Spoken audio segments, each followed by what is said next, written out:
नमस्कार दोस्तों। क्या होता है जब कोई इंसान दूसरों पर अत्याचार करता है और अपने ही अहंकार में अंधा हो जाता है। आज की कहानी उसी सवाल का जवाब है। एक निर्दयी सौदागर और एक चतुर किसान की, जहां अंत में जीत होती है बुद्धि, धैर्य और न्याय की।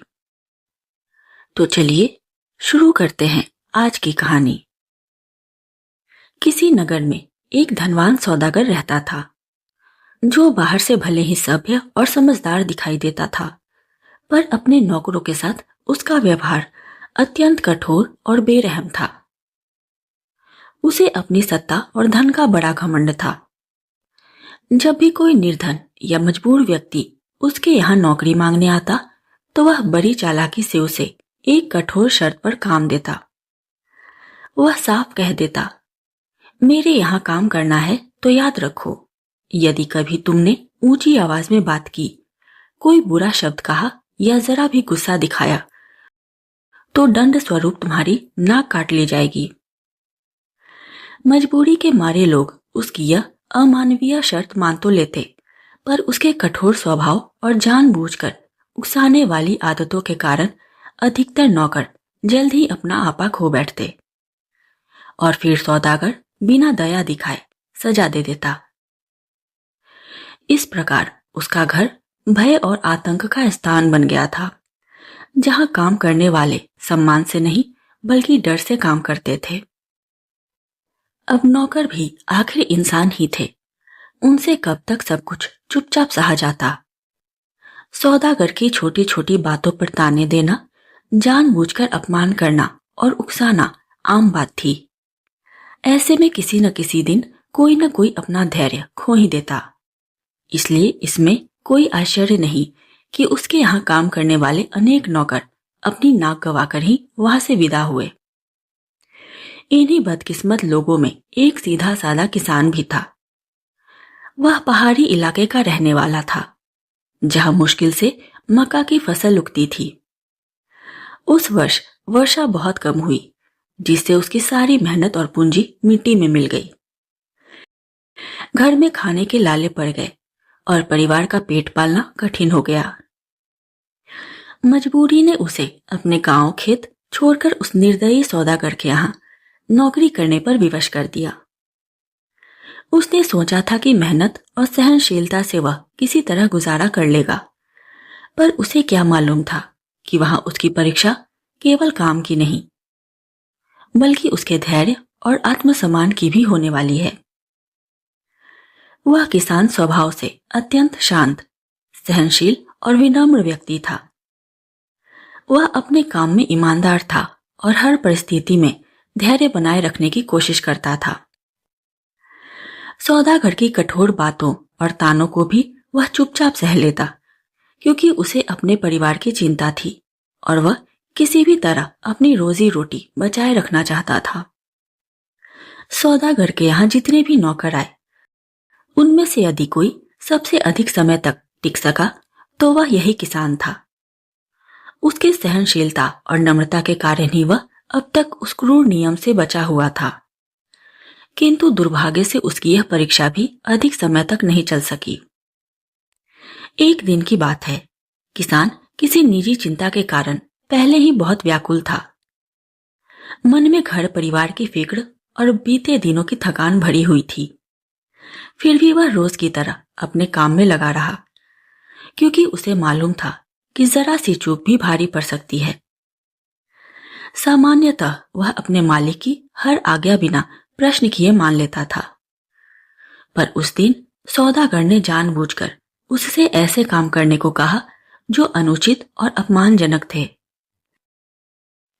इतना ही नहीं, वह बार बार कटु वचन कहकर और ताने मारकर उसे उकसाने लगा, मानो किसी अवसर की प्रतीक्षा कर रहा हो। अंततः लगातार अपमान और मानसिक दबाव से किसान का धैर्य टूट गया। उसके मुंह से अनजाने में कुछ कठोर शब्द निकल गए। बस फिर क्या था, निर्दयी सौदागर ने बिना एक क्षण गवाए अपनी शर्त का हवाला दिया और क्रूरता से उसकी नाक कटवा दी। किसान का एक छोटा भाई भी था, जो स्वभाव से बुद्धिमान और साहसी था। जब उसने अपने बड़े भाई को बिना नाक के अपमान और पीड़ा से भरा देखा तो उसका हृदय दुख और क्रोध से भर उठा। उसे अपने भाई की बेबसी और उस निर्दयी सौदागर की क्रूरता पर गहरा आघात लगा। उसने निश्चय किया कि वह इस अन्याय का बदला अवश्य लेगा, पर बल से नहीं, बुद्धि से। वह जानता था कि सीधे टकराव से कुछ नहीं होगा, इसलिए उसने चालाकी से काम लेने का विचार किया। अगले ही दिन वह सौदागर के पास पहुंचा। विनम्रता से प्रणाम कर उसने नौकरी की याचना की, मानो उसे अपने भाई की घटना का कोई ज्ञान ही न हो।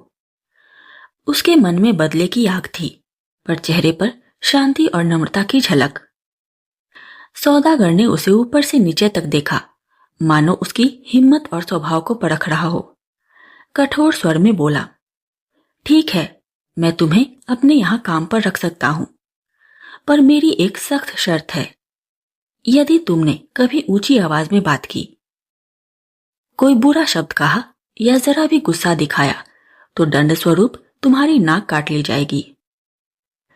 मेरे यहां नियम सबके लिए एक समान है। उसकी आंखों में घमंड और निर्दयता साफ झलक रही थी। वह समझता था कि उसकी इस शर्त से सामने वाला भयभीत हो जाएगा। भाई ने शांत स्वर में उत्तर दिया, मुझे आपकी शर्त स्वीकार है सरकार, लेकिन एक बात और। यदि कभी आप मुझ पर क्रोध करेंगे या अपशब्द कहेंगे तो वही दंड आपको भी सहना होगा। सौदागर अपने अहंकार में डूबा हुआ था। उसे विश्वास था कि वह स्वयं कभी संयम नहीं खोएगा। वह हंसते हुए बोला, मुझे मंजूर है, मैं अपनी बात पर अटल रहता हूं। यही तो भाई चाहता था। इस प्रकार बुद्धि और धैर्य का खेल शुरू हो गया। कई दिनों तक यह तरकीब सफलतापूर्वक चलती रही। मालिक और नौकर दोनों ही अपने शब्दों और व्यवहार को लेकर अत्यंत सतर्क रहने लगे। कोई भी पहले क्रोध न करे, इस बात का ध्यान दोनों को था। सौदागर भी अपनी जुबान पर लगाम लगाए रहता और किसान का भाई भी बड़े समझदारी से हर काम करता। बाहर से सब कुछ शांत दिखाई देता था, पर भीतर ही भीतर दोनों एक दूसरे की परीक्षा ले रहे थे। इसी बीच एक दिन सौदागर ने कुछ जल्दी में आकर अपने नौकर से कहा, जरा जल्दी से मेरे बेटे को कपड़े पहना दो। नौकर तुरंत भीतर गया, पर कपड़े पहनाते समय उसने जानबूझकर बच्चे को थोड़ा इधर उधर खींचा। कभी एक बाह में हाथ डालता तो कभी दूसरी तरफ से पकड़ता। परिणाम यह हुआ कि बच्चा घबराकर और असहज होकर जोर जोर से रोने लगा और वहीं से चिल्लाया, ओ पिताजी, मां बचाइए।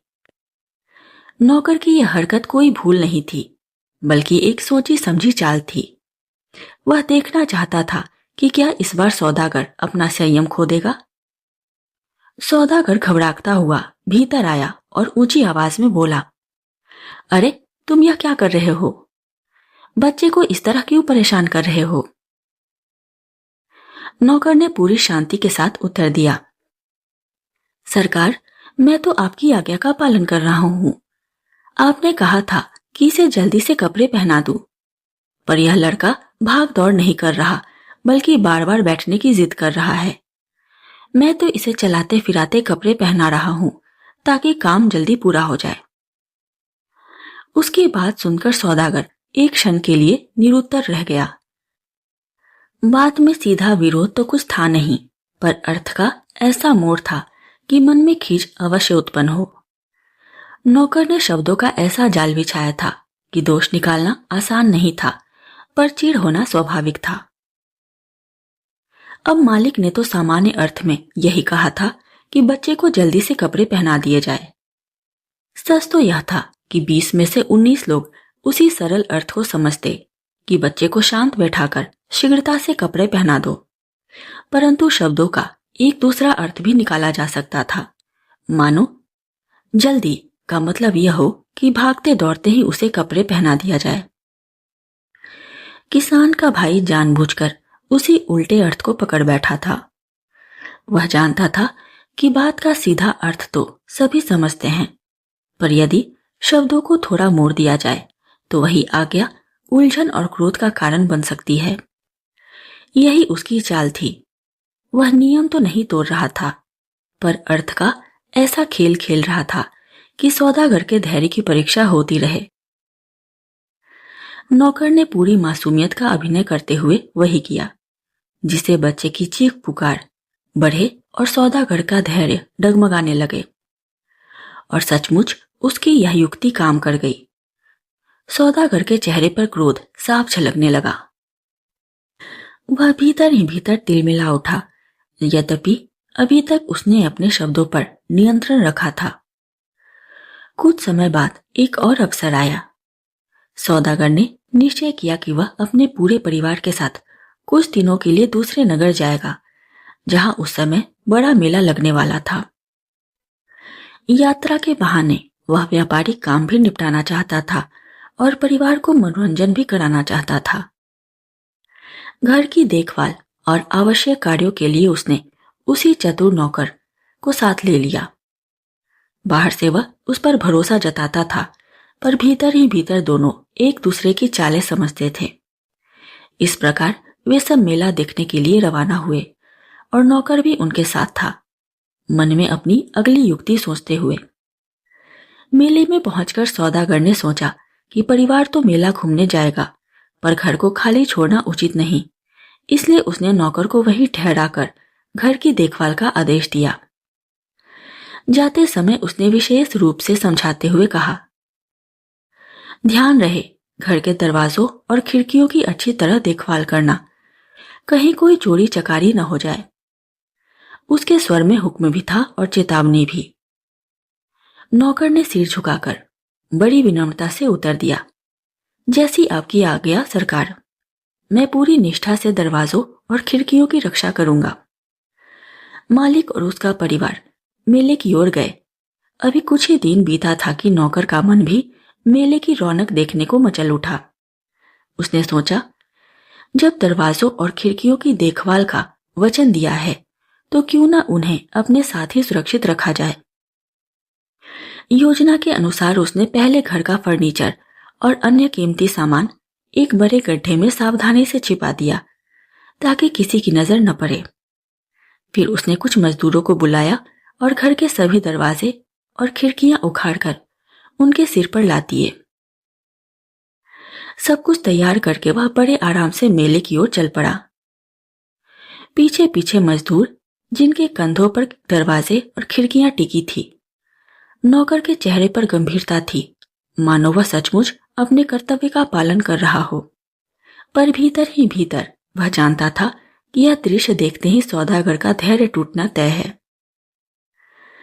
मेले की भीड़ के बीच जब सौदागर की नजर अपने नौकर पर पड़ी तो वह क्षण भर के लिए ठिठक गया, पर उसका आश्चर्य तब और बढ़ गया जब उसने देखा कि उसके पीछे पीछे कई मजदूर चले आ रहे हैं, जिनके कंधों पर उसके घर के दरवाजे और खिड़कियां लदी हुई हैं। यह दृश्य इतना विचित्र और अप्रत्याशित था कि सौदागर की समझ में ही नहीं आया कि वह देख क्या रहा है। अगले ही क्षण उसका चेहरा क्रोध से लाल हो उठा। उसका पारा सचमुच सातवें आसमान पर चढ़ गया था। वह आपा खो बैठा और भीड़ के बीच ही चिल्ला उठा, अरे मूर्ख, यह तूने क्या कर डाला। नौकर नरमी से बोला, सरकार, मैंने तो आपकी आज्ञा का ही पालन किया है। आपने विशेष रूप से दरवाजों और खिड़कियों की देखभाल करने को कहा था। आपके जाते ही मेरे मन में भी मेला देखने की इच्छा हुई। तब मैंने सोचा कि यदि ये दरवाजे और खिड़कियां मेरे साथ रहेंगी तो सबसे अधिक सुरक्षित रहेंगी, इसलिए मैं इन्हें अपने साथ ले आया हूं। फिर वह सहज भाव से आगे बोला, जहां तक बाकी सामान का प्रश्न है वह भी पूरी तरह सुरक्षित है।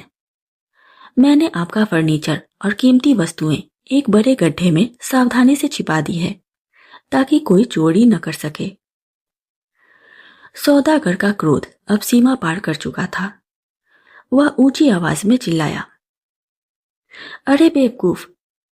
इतना कहकर उसने आवेश में आकर नौकर के गाल पर जोर से थप्पड़ जड़ दिया। बस यही वह क्षण था जिसका नौकर को इंतजार था। उसने तुरंत पीछे से सौदागर की गर्दन मजबूती से पकड़ ली। भीड़ सन रह गई। शर्त के अनुसार जिसने पहले क्रोध किया और अपशब्द कहे वही दंड का भागी था। नौकर ने कठोर स्वर में कहा, सरकार, आपने अपनी ही शर्त तोड़ दी। अब दंड आपको सहना होगा, और उसी कठोर नियम के अनुसार जो स्वयं सौदागर ने बनाया था उसे दंड भुगतना पड़ा। दंड दिए जाने के बाद वह जोर से हंसा और बोला, अब हिसाब बराबर हुआ। मेरे सीधे साधे भाई के साथ जो अन्याय आपने किया था उसका फल आज आपको मिल गया। दूसरों को अपमानित करने वाला अंततः स्वयं अपमान का भागी बनता है। अब मैं जाकर अपने भाई को यह सब सुनाऊंगा ताकि उसे भी न्याय मिलने का संतोष हो। इतना कहकर वह वहां से चला गया। इस प्रकार उस घमंडी और निर्दयी सौदागर को अपने ही बनाए नियम का फल मिल गया। जो व्यक्ति दूसरों को डर और अपमान से दबाना चाहता हो वह अंत में स्वयं उसी डर और अपमान का शिकार बनता है। किसान के भाई ने बल से नहीं बल्कि बुद्धि और धैर्य से न्याय प्राप्त किया। उसने यह सिद्ध कर दिया कि अन्याय का उत्तर क्रोध से नहीं बल्कि समझदारी से देना चाहिए। कहानी की नैतिक शिक्षा।